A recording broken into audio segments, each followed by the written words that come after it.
Waouh, félicitations, jeune Padawan. Tu as survécu à l'étude numéro un et tu es prêt pour l'étude numéro 2. Ça tombe bien, on y va. Donc, le système étudié est le même mobile autoporteur que tout à l'heure. Le référentiel d'étude, c'est toujours le référentiel terrestre supposé galiléen. Et maintenant, on va décrire les forces qui s'exercent sur ce mobile. Donc, on imagine que la soufflerie de ce mobile est en route. Et on imagine assez facilement, c'est assez intuitif de se dire que ce coup-ci, il va se déplacer vers la droite, car il est tracté par le câble qui est ici, et il s'exerce une force qui est liée au poids de la petite masse marquée qui est accrochée au bout du crochet. Description des forces, comme tout à l'heure, nous avons le poids qui est vertical dirigé vers le bas. Son centre d'application, c'est le centre d'inertie, et la norme, c'est M du mobile, la masse du mobile, fois la valeur du champ de pesanteur.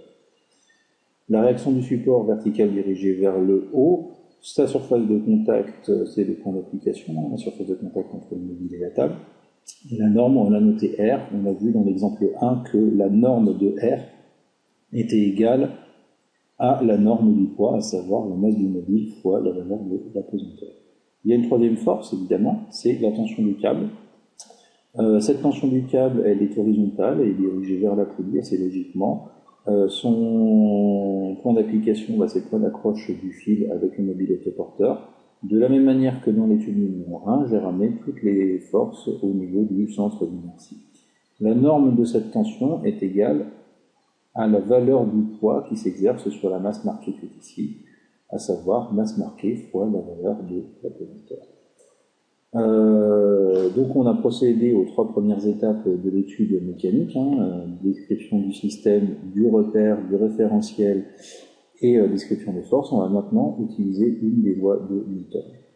Donc le principe d'inertie dit la chose suivante: si dans un référentiel galiléen, le vecteur quantité de mouvement d'un solide n'est ni constant ni nul, alors la somme vectorielle des forces qui s'exercent sur lui est non nulle. Ça, c'est la contraposée qu'on a vue dans l'exemple numéro 1. Là, on imagine très bien que P plus R plus T vectoriellement n'est pas nul. On a vu dans le premier exemple que le poids était compensé par la réaction. Donc, le vecteur quantité de mouvement, ici, il ne peut pas rester constant. On imagine très bien que dans le cas suivant, la vitesse du mobile autoporteur va augmenter. Le vecteur quantité de mouvement, c'est le produit de la masse fois le vecteur vitesse. Et si la norme du vecteur vitesse augmente, ça veut dire que le vecteur quantité de mouvement, m fois v, augmente également et qu'il n'est donc pas constant. Tu verras également cette relation-là sous la forme de la seconde loi de Newton, somme des forces égale le produit de la masse fois l'accélération. Ce qui permettra en TP vraisemblablement d'obtenir des informations sur la somme vectorielle de forces qui s'exerce sur ton solide. Alors, dans le cas présent, P plus R plus T est différent de 0. Donc si on fait cette somme vectorielle, parce qu'il faut bien se rappeler que là on ne travaille plus en grandeur scalaire, mais en grandeur vectorielle. On a le poids qui est vertical dirigé vers le bas, qui est compensé par la réaction, et on ajoute la tension. Si on fait cette somme vectorielle, on s'aperçoit que le système pourrait se réduire à un mobile autoporteur sur lequel s'exercerait uniquement la tension du câble, vu que P et R se compensent. Les composantes de P et R, nous les avons déterminées dans l'exemple numéro 1. Le poids P, c'est 0 moins mg, en projetant le poids sur l'axe OY. Attention au signe moins, comme on l'a dit dans l'étude numéro 1, qui vient du fait que le poids est dirigé vers le bas et que l'axe OY, lui, est dirigé vers le haut. La tension du câble est égale au produit de la masse marquée fois la valeur de la pesanteur. Alors je vais profiter de la fin de cet exercice pour parler un petit peu de la deuxième loi de Newton que tu as certainement déjà dû voir en travaillant ta mécanique. C'est la somme des forces extérieures s'exerçant sur un solide qui est égale au produit de la masse de ce solide multiplié par son vecteur accélération. Alors typiquement sur un exercice comme ça, en travaux pratiques, tu aurais à filmer le mouvement de ce solide, de ce mobile autoporteur, et à l'aide d'un logiciel de pointage, tu pourrais déterminer sa position au cours du temps. En dérivant le vecteur position par rapport au temps, tu pourrais déterminer sa vitesse, et en dérivant cette vitesse, tu pourrais déterminer la valeur de son accélération. Après, si tu fais le produit masse du mobile autoporteur fois la valeur de l'accélération que tu viens de déterminer expérimentalement, tu retrouves la somme des forces. Voilà, la somme des forces. Alors c'est une somme vectorielle, hein. Donc ce produit de la masse fois l'accélération, tu vas avoir un vecteur, c'est-à-dire que tu auras les composantes de l'accélération sur l'axe X et les composantes de l'accélération sur l'axe Y. Alors fort logiquement, dans cet exercice-là, tu trouverais que la projection du vecteur accélération sur l'axe Y est nulle. Pourquoi? Ça se comprend assez facilement, hein. On n'imagine pas que ce mobile autoporteur s'enfonce dans la table, ni même qu'il puisse décoller dans la situation présente.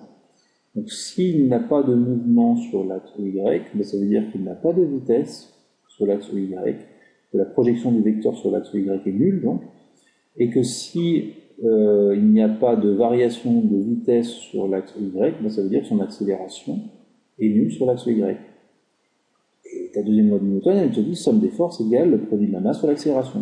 Et si l'accélération est nulle sur l'axe Y, ça veut donc dire que la somme des projections des forces sur l'axe Y doit également être nulle.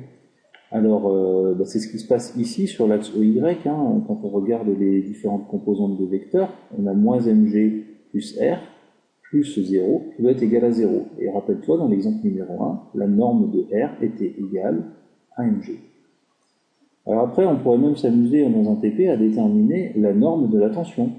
La norme de la tension, c'est masse marquée fois la valeur de la pesanteur. Alors imaginons que tu ne disposes pas de cette valeur de la masse marquée, que ce soit l'inconnu que l'on cherche à te faire déterminer dans ce TP. C'est très simple, hein. Tu filmes ton mobile autoporteur, tu détermines sa position, puis en dérivant le vecteur position par rapport au temps, tu trouves sa vitesse, puis tu dérives la vitesse par rapport au temps et tu trouves la valeur de l'accélération sur l'axe OX. Et la valeur de cette accélération, il n'y a plus qu'à la multiplier par la masse du mobile autoporteur, et le produit m fois a est égal, donc sur l'axe OX, à la masse marquée fois la valeur de la pesanteur. La valeur de la pesanteur, tu l'as. L'accélération, tu l'as déterminée expérimentalement. La masse de mobile autoporteur, tu peux la mesurer également, et donc tu pourrais retrouver la valeur de la masse marquée qui aurait été cachée dans le cadre de ce TP. Voilà, j'espère que cette petite vidéo aura pu t'aider, et puis je te dis à très bientôt si tu as du courage pour te lancer dans l'étude numéro 3.